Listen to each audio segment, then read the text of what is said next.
రోజులు ఎప్పుడు ఒకేలా ఉండవు.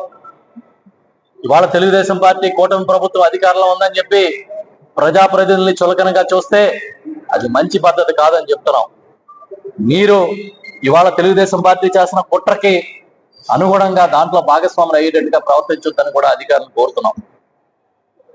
మళ్ళీ మరొకసారి చెప్తున్నాం, కొంతమంది మా కార్పొరేటర్లకి ఫోన్లు చేసి బెదిరిస్తున్నారని కూడా కొంతమంది 2-3 కార్పొరేటర్లు చెప్పారు. బెదిరింపులకు లొంగిపోయేది ఎవరు వైఎస్ఆర్ పార్టీలో ఉండరు. మీరు ప్రలోభాలు పెట్టి తీసుకెళ్తే మీకే నష్టం జరుగుతుందని కూడా చెప్తున్నాం.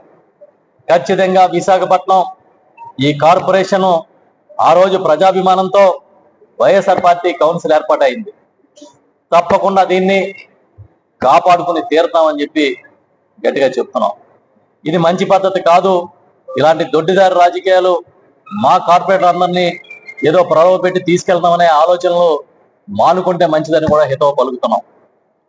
ఇవాళతో పూర్తి అయిపోదు రాజకీయం. మీరు చివరి సంవత్సరం ఏదో మేము అధికారంలోకి వస్తే మొత్తం విశాఖపట్నం స్వరూపం మార్చేస్తామని కలలు కంటున్నారేమో.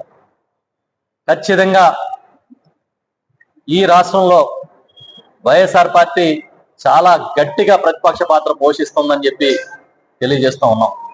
ఇదే కాకుండా ఇప్పుడే మరొక విషయాన్ని కూడా ఈ సందర్భంగా చెప్పాలి. విశాఖ స్టీల్ ప్లాంట్ అనేది ఈ రాష్ట్రానికే ఒక సెంటిమెంటు, తెలుగు వాళ్ళ సెంటిమెంటు. దీన్ని ప్రైవేటు పరం చేయకుండా అడ్డుకుంటామన్నట్టుగా కలరింగ్ ఇస్తూ చంద్రబాబు నాయుడు కానీ పవన్ కళ్యాణ్ కానీ తామే ఏదో ప్రైవేటీకరణ ఆపుతున్నాం అన్నట్టుగా ప్రగల్భాలు పలుకుతున్నారు. కానీ ఈ రోజున ఒక వ్యక్తి, సామాన్య వ్యక్తి కేంద్రానికి ఇచ్చిన లేఖకు స్పందించి ప్రైవేటీకరణని విత్డ్రా చేసుకోలేదు, ఉపసంహరణ చేసుకునే ఆలోచన మాకేమీ లేదన్నట్టుగా వాళ్ళు సమాచారాన్ని ఇచ్చారని తెలిసింది. అంటే ఈ ప్యాకేజీ కానీ ప్రైవేటీకరణ ఆపుతున్నాం అనేది కానీ ఇవన్నీ కూడా బూటకం, చంద్రబాబు నాయుడు ఆడుతున్న నాటకం. మీరు కేంద్ర ప్రభుత్వంలో భాగస్వాములు అయ్యుండి, రాష్ట్రంలో బీజేపీ భాగస్వామి అయ్యుండి మీరందరూ కలిపి ప్రజల్ని మోసం చేసి స్టీల్ ప్లాంట్ ని గంపగుత్త గమ్మేసే కార్యక్రమం చేస్తున్నారు. అందుకే ఒక వ్యూహ ప్రకారం ఈ స్టీల్ ప్లాంట్ ని వదిలించుకునే కార్యక్రమం ఆటోమేటిక్ గా జరిగిపోయే విధంగా దాన్ని బలహీనపరుస్తున్నారు అనడానికి ఇవాళ ఆ కేంద్రం ఇచ్చిన సమాధానమే ఒక కారణం అని చెప్పి చెప్తూ, ఇలాంటి పరిణామాల్ని మేమందరం కూడా ఖండిస్తున్నాం. నిజాయితీతో ఈ స్టీల్ ప్లాంట్ సంబంధించి మీరు ఏం చేయబోతున్నారో ప్రకటన చేయమని చెప్పి ఈ రాష్ట్ర ప్రభుత్వాన్ని కానీ కేంద్ర ప్రభుత్వాన్ని కానీ డిమాండ్ చేస్తున్నాం. మీరు ఖచ్చితంగా స్టీల్ ప్లాంట్ పరిరక్షణకి కార్యాచరణ ఏంటనేది ప్రకటించండి.